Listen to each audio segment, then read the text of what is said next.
Hello friends, ஹெல்த்தியாக பீட்ரூட்டை வச்சு சுவையான பீட்ரூட் சட்னி எப்படி செய்யலான்னு பார்க்கலாம் வாங்க. பீட்ரூட்டை வந்து ஃபஸ்ட்டு தோலை சீவிட்டு இந்த மாதிரி சொரவி வச்சுக்கங்க. எனக்கு என் பொண்ணு ஹெல்ப் பண்ணுறா. இந்த சட்னியை வந்து அப்படியே நம்ம சாதத்தோட பிசைஞ்சு சாப்பிட்லாங்க. தயிர் சாதத்துக்கு கூட தொட்டுட்டு சாப்பிட்லாம். அடை செட்டு சாப்பிடும்போது அடை செட்டில் தடவுவாங்கல்லங்க. 2 தட்டடை வாங்கி வச்சுட்டு கொஞ்சம் வெங்காயம் இந்த பீட்ரூட் சட்னி எல்லாம் வச்சு குழந்தைகளுக்கு கொடுக்கலாம். தோசைக்குள்ள நடுவுல இந்த சட்னிய பரப்பி ஒரு மசால் தோசை எப்படி தருவோம், அது மாதிரி பீட்ரூட் தோசையும் குடுக்கலாம். நீங்க வெங்காயமெல்லாம் போட்டு மசால் பொரி செய்யும்போது, அந்த மசால் பொரியில கொஞ்சம் பீட்ரூட் சட்னி இத கலந்துக்கிட்டீங்கன்னா, ரொம்பவே சுவையா இருக்கும். இப்போ தோல் நீக்கிட்டு பீட்ரூட்ட நல்லா சொரவி வச்சாச்சுங்க. இப்ப ஒரு கடாயில கொஞ்சமா எண்ணெய் விட்டுக்கிறேன். இந்த எண்ணெய் வந்து அந்த பீட்ரூட் எல்லாம் வந்து கடாயில படாம இருக்கிறதுக்கு லைட்டா விட்டாவே போதும். அ இந்த எண்ணெய் காஞ்சதும் பார்த்தீங்கன்னா, நான் வந்து அந்த சொரவி வச்சிருக்கிற பீட்ரூட் எல்லாம் இது கூட சேர்த்திக்கிறேன்.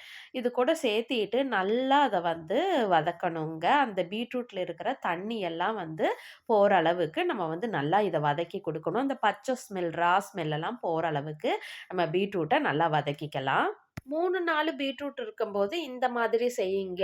ஒரே ஒரு பீட்ரூட் தான் இருக்கு. ஒரு 4 பேர் போல சாப்பிடணும், சட்னி வேணும் அப்படின்னு இருக்கும்போது, நீங்க நான் என்னென்ன பண்றேனோ இதே ப்ராசஸ் தான். ஆனா கூட வந்து கொஞ்சம் கொத்தமல்லி, 2 சீரகம், கடலப்பருப்பு, உளுந்து பருப்பு, சின்ன வெங்காயம் கொஞ்சம் இதெல்லாம் வதக்கி நீங்க சேர்த்திக்கலாம். இன்னைக்கு என்கிட்ட நெறையா பீட்ரூட் இருந்ததுனால, நான் டைரக்ட்டா வெறும் பீட்ரூட் மட்டும் அதிகமா வச்சு செய்யறேன். இப்போ நான் கடைசியா வந்து பெருங்காயத்தூள் சேர்த்துக்கிட்டேங்க அந்த சூட்டோடவே. இப்ப ஸ்டவ் ஆஃப் பண்ணிட்டு இந்த பீட்ரூட்டுக்கு தேவையான காரத்துக்கு மிளகாய் சேர்த்துறேன். நான் 4 வரமிளகாய் சேர்த்துனேங்க. அதுக்கப்புறம் கொஞ்சமா உப்பு சேர்த்திட்டு, கொஞ்சமா ஒரு 1/4 மூடி தேங்காய் துருவலும் சேர்த்துறேன். புளி வந்து மிக்ஸி ஜார்ல கெட்டியா இருந்ததுன்னா, அங்கங்க அடிபடாம நிக்குதுன்னு சொல்லி கொஞ்சமா நான் தண்ணி போட்டு ஊற வச்சுட்டேன்.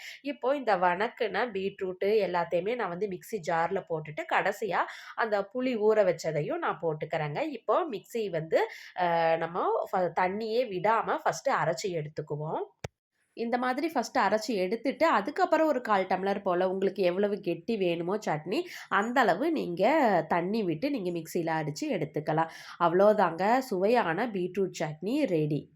இந்த சட்னி நல்லா ஆட்டுக்கல்ல போட்டு ஆட்டி எடுத்தோம்னா இன்னும் சுவையா இருக்குங்க. இந்த சட்னியோட ரைஸ் வச்சுட்டு நம்ம பெசஞ்சு சாப்பிடும்போது சுவையா இருக்கும். நான் முன்னாடியே சொன்ன மாதிரி. அல்லது தயிர் சாதம் வச்சுட்டு, தயிர் சாதத்து கூட கொஞ்சம் மிக்ஸ் பண்ணி சாப்பிட்டா டேஸ்ட் அல்டிமேட்டா இருக்கும். இந்த சிம்பிளான, ரொம்பவே டேஸ்டியான அண்ட் ஹெல்த்தியான பீட்ரூட் சட்னிய உங்க வீட்லயும் செஞ்சு குடுத்து அசத்துங்க. Thank you.